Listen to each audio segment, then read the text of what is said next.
um entendimento entre os Estados Unidos da América e a Rússia, ou muito menos a China, porque o Conselho de Segurança das Nações Unidas anda mais ou menos dividido. A China e a Rússia têm um alinhamento mais ou menos comum, a Inglaterra, a França e os Estados Unidos da América têm um outro alinhamento, e eles vão lutando entre si no sentido de cada um querer se posicionar para ser superior em relação ao outro. E eu não estou a ver que a África vai introduzir algum país com força no Conselho de Segurança das Nações Unidas, e se for de mão beijada, ou seja, de bandeja, logicamente que aquele que entrar vai ser mais qualquer coisa atrás daqueles sem qualquer poder de influência junto destes que já existem. Luís Paulo Mundala, ainda em torno desta questão muito rapidamente, o que dizer sobre a adoção da declaração política para evitar a repetição de novas crises provenientes de algumas doenças, principalmente sobre a Covid-19 e talvez outras crises sanitárias, enfim, que o mundo já ultrapassou. Depois de Angola ter participado dessa cimeira, acredita mesmo que estaria em condições de, por exemplo, contornar uma situação de uma nova crise sanitária?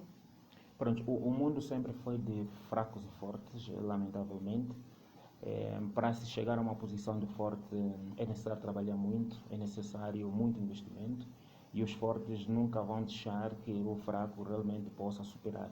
Isso entra mais ou menos naquela discussão que estávamos a ter há pouco tempo, conversa, de que é necessário que haja uma mudança de um quadro substancialmente anormal, de uma força que seja suficientemente capaz de vencer outra para mudar o curso da história. Em relação às crises, a história também nos mostrou que muitas delas são cíclicas, algumas não dependem da ação humana.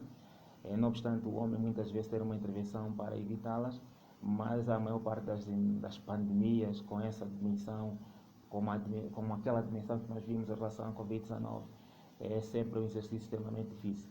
Existem fatores ou variáveis que os seres humanos conseguem controlar, há outras que eventualmente os seres humanos não vão conseguir controlar. As pestes, as pandemias, as doenças com aquela dimensão muito mais global, com dimensões muito mais globais, elas, na minha opinião, elas vão continuar a existir e até podem piorar por causa do fenômeno da globalização ou da socialização das sociedades. Nós hoje, para quem anda um pouco por este mundo fora, consegue exatamente visualizar que as fronteiras elas são apenas virtuais. Hoje as pessoas estão preocupadas em viver num outro espaço com o sentido de cidadão cosmopolita, ou seja, aquela dimensão de que eu sou angolano, ou sou sul-africano, ou então sou namibiano, e apenas no meu passaporte, apenas no meu bilhete. Onde eu quiser ficar, eu fico. E esses fatores relacionados à globalização têm a probabilidade, têm a tendência de fazer com que, caso haja alguma situação anormal, a probabilidade de se expandir vai ser maior. Por isso é que a Covid-19, por exemplo, nós vimos que a sua forma de combatê-la tinha que haver aqui uma dimensão mais globalizada, por causa das pessoas que estão do lado e do outro. Nós hoje temos famílias, um membro vive, por exemplo, nos Estados Unidos da América, outro membro vive em França, outro membro vive na Inglaterra, outro está em África, visitam-se frequentemente, alguns casos até mensalmente, às vezes anualmente. Então, mesmo quando nós montamos aquela estratégia aqui a nível dos Estados, de fechar fronteiras aqui e acolá, nós vimos que foi extremamente difícil, porque as pessoas são basicamente as mesmas. Agora, em relação àquilo que se viu na declaração, por exemplo, que eu acompanhei também com muita atenção, estados como Angola precisam trabalhar muito. E o nosso maior problema é de base. Nós estamos a lutar com comida, estamos a lutar com saneamento básico. E a Covid-19, por exemplo, nos mostrou, não basta você ter um serviço de saúde que seja funcional, precisa ter um sistema de agricultura que funciona por causa da alimentação, porque quando você fecha fronteiras para países que só dependem, como é o nosso caso, entra numa situação muito delicada. Nós, por exemplo, temos que fazer investimentos muito fortes a nível da ciência e a nível da tecnologia, formar quadros suficientemente capazes no domínio, por exemplo, da química, da biologia, da física e da matemática. Essas quatro áreas são extremamente importantes se nós quisermos concorrer no âmbito da declaração que foi adotada, porque se assim não for, vai ser muito difícil. Porque, do ponto de vista estratégico, nós até podemos construir muitas escolas, podemos meter muita gente, estou aqui a usar as palavras do meu jeito, colocar muita gente lá para para estudar, mas eu posso garantir que se essas escolas não estiverem devidamente apetrechadas, atenção, apetrechar uma escola não é só colocar carteiras e quadros, não. É preciso colocar laboratórios funcionais. E me parece que neste capítulo nós estamos muito distantes. Então, qualquer estratégia de adotar aquilo que está exatamente naquela resolução que foi feita, os países africanos são muito poucos que estão em condições de lutar. Eu, pelo menos, consigo visualizar alguns países em África que conseguem andar já com algum pé sozinho. O Botsuana, a África do Sul, a Nigéria, o Ghana, a República do Senegal, por exemplo, tem apresentado dados muito importantes. Aliás, no âmbito da Covid-19, foi um dos países que conseguiu se autorrealizar no sentido de ter a situação mais ou menos controlada. E é um dos aspectos que o Senegal, por exemplo, fez na Covid e está a fazer até agora, que é garantir a autossuficiência alimentar do seu Estado. Porque um dos grandes problemas que os Estados africanos tiveram durante a Covid-19 não foi a Covid-19 em si. Foi quando se determinou o fechamento das fronteiras, a maior parte dos países ficaram com escassez de alimentação.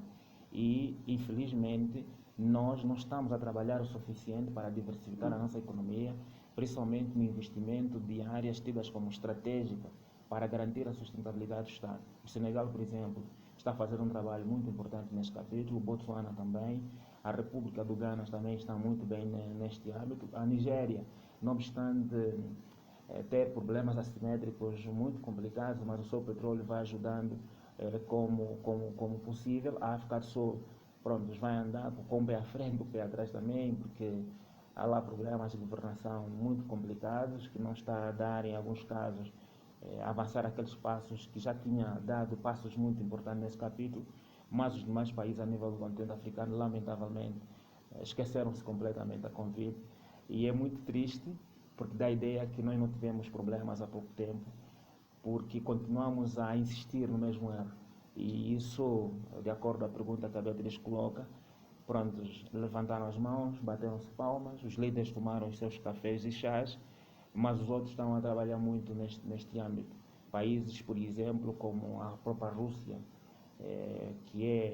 tem uma dimensão de produção alimentar extraordinária e está até a abastecer países do continente africano. Nós agora, por exemplo, estamos com problemas de fertilizantes por causa da guerra da Ucrânia e não aprendemos o suficiente com a Covid-19. Provavelmente vamos precisar de mais uma pandemia para depois nos lembrar que, afinal de contas, tivemos problemas.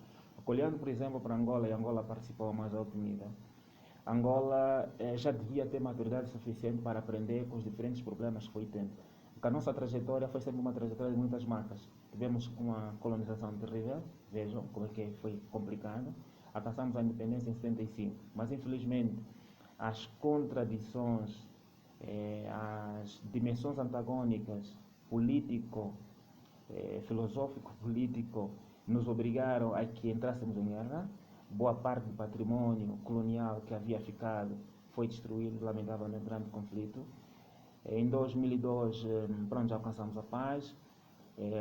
Era o momento de começarmos a reconstruir, e isso foi importante. O presidente José Eduardo Santos teve uma liderança importante no âmbito da reconstrução nacional, mas depois esquecemos-nos completamente, começamos mais a fazer investimentos em áreas não sustentáveis. Quando vieram aquelas crises imobiliárias, por exemplo, nos Estados Unidos da América, tivemos aquela primeira marca, depois veio a crise econômica, tivemos outra marca, veio a Covid-19, temos outra marca, depois temos a questão, por exemplo, da própria corrupção em si, que também não tem estado a prejudicar de forma substancial o país. Então, disse que nós já devíamos aprender o suficiente e nós não precisaríamos de ninguém para nos ensinar o quanto dói sofrer, o quanto dói passar a fome, o quanto dói não ter isto e aquilo. Mas ficamos relaxados. Eu penso que Angola tem que fazer reformas muito importantes no domínio da produção de medicamentos. 100% dos medicamentos que se consomem em Angola são todos importados. Angola não produz nem um Bactrim, nem uma cloroquina. Isso é perigoso. É perigoso por quê? Porque imagine que de repente nos coloquem um embargo. Por razões óbvias. Tenhamos um problema, haja aqui uma falha diplomática do Presidente da República e aqueles que nos ajudam, nos fornecem, nós entramos em crise. Nós não produzimos material de guerra.